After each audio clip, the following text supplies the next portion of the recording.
tudo bem com vocês? Nós estamos aqui com o nosso querido pastor Gilberto Stevanato, da OBPC Mandaqui, que somos ovelhas dessa igreja, mas muito felizes porque somos privilegiados pela palavra de Deus neste lugar. E nós temos aqui com o pastor Joel. Oi, pastor Joel, tudo bem? Tudo bem, olá amigos e irmãos, que Deus abençoe a todos vocês. Pastor Joel, nós queremos abordar você sobre o tema da Páscoa, né?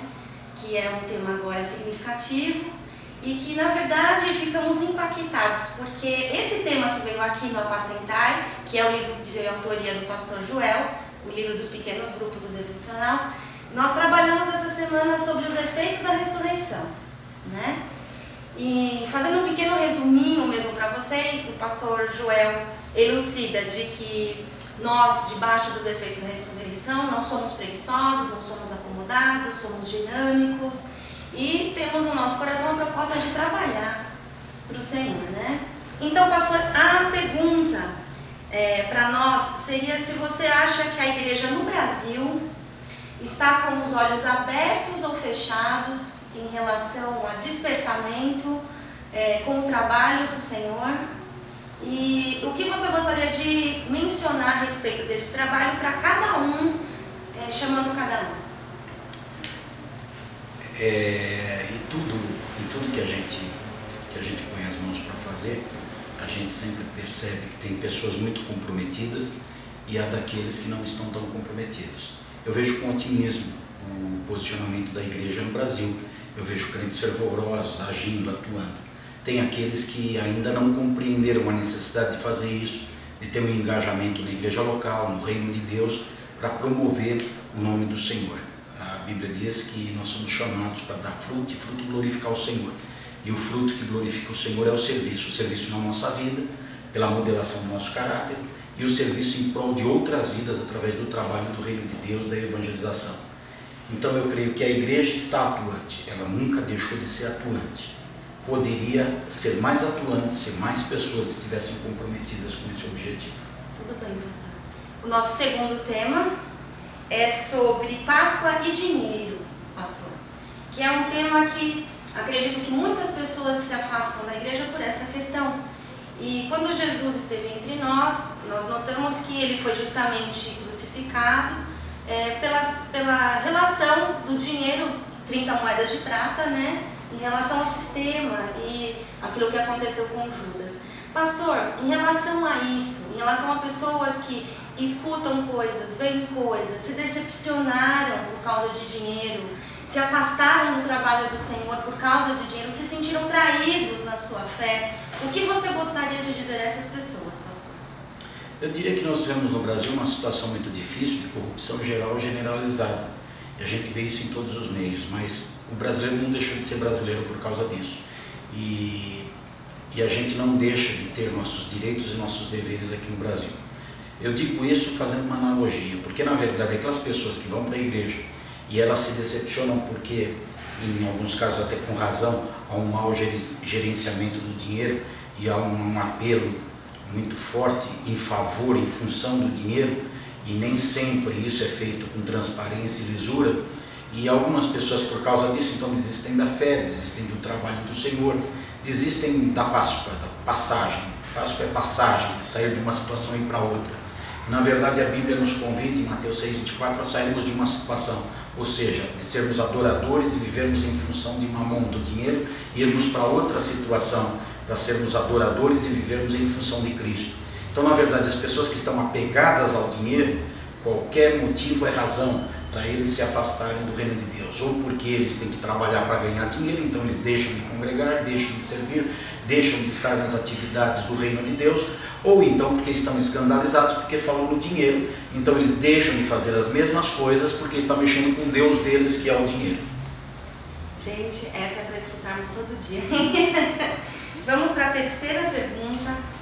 Pastor, nós gostaríamos de trabalhar o tema Páscoa e luto, falando sobre o sentimento de perda, de tristeza, o desânimo, o abatimento e o que isso muitas vezes traz uma cruz na vida das pessoas, sufocando a vida, a alma das pessoas. E o que você gostaria de falar para as pessoas que estão debaixo de uma situação dessa, como se a cruz fosse maior do que elas? Páscoa tem a ver com morte e tem a ver com vida. Na verdade, Páscoa representa a saída do povo de Israel do cativeiro do Egito e o início de uma nova vida na Terra Prometida, ou do cumprimento da promessa em direção à Terra Prometida. A vida no Egito representa a morte, a vida na Terra Prometida representa a vida.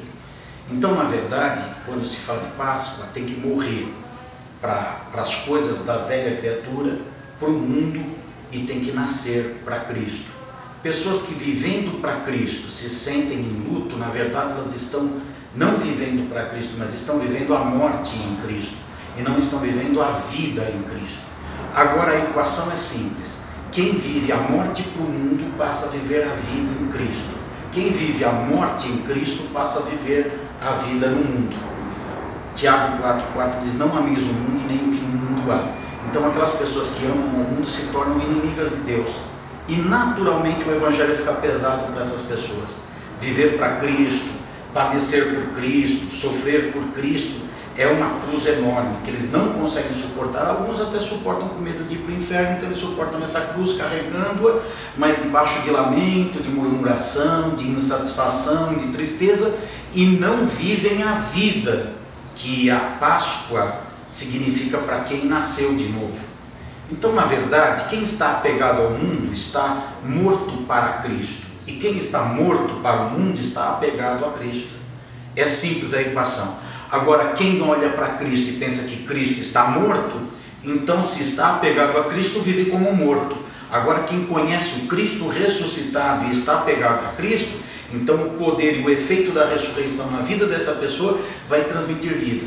Veja o maior exemplo disso, o apóstolo Paulo, depois de uma lista enorme de sofrimentos envolvendo fome, nudez, perseguição, naufrágio, prisão, ele diz: eu posso todas as coisas naquele que me fortalece. E eu não acredito que ele fala isso numa visão pessimista, ele fala numa visão otimista, no sentido de eu posso sofrer qualquer coisa e eu sou fortalecido por aquele para quem eu vivo e a quem eu estou apegado.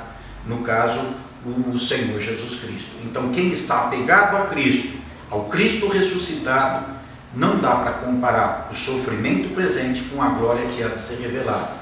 Então a glória que há de ser revelada transmite uma vida e promove uma vida nessa pessoa muito maior do que qualquer sofrimento que ela esteja passando.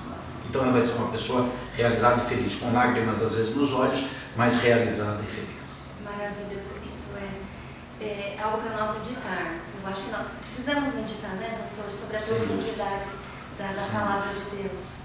E para finalizar, a última pergunta que nós queremos fazer, o quarto tema sobre a Páscoa, é Páscoa e missões, Páscoa e evangelismo.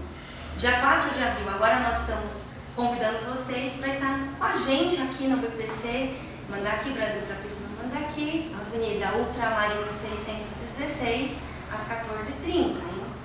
Então, pastora, a pergunta é: qual a importância? Você acha importante as pessoas marcharem, anunciarem, virem para este encontro, e por quê? Vivemos num mundo onde quem está morto está semeando, pregando a morte. Impossível não falar nesse momento que estamos gravando essa mensagem para você, de todo o contexto que a mídia tem transmitido em termos de morte através das telenovelas, através dos noticiários. Então o mundo faz missões em direção à morte e a igreja precisa fazer missões em direção à vida. Quem está vivendo debaixo dos efeitos da ressurreição precisa proclamar isso. E proclamar onde? Fora das quatro paredes da igreja. Todo tipo de iniciativa que de alguma forma coloca pessoas que têm vida, porque vivem debaixo do efeito da ressurreição, coloca eles para fora da igreja para mostrar essa vida, é válido e necessário para o reino de Deus. Então o simples fato de alguém, você, sair de casa, se ajuntar a pessoas e caminhar por uma rua carregando a sua Bíblia, falando, trazendo mais do que uma Bíblia, mas trazendo uma mensagem no coração, nos olhos, na boca, de que você está vivendo sob os efeitos da ressurreição de Cristo, em poder, em vitória, e que vale a pena viver para um Cristo que está vivo. Esse tipo de ação já é um grande empreendimento em favor de proclamar a vida num mundo que está proclamando a morte.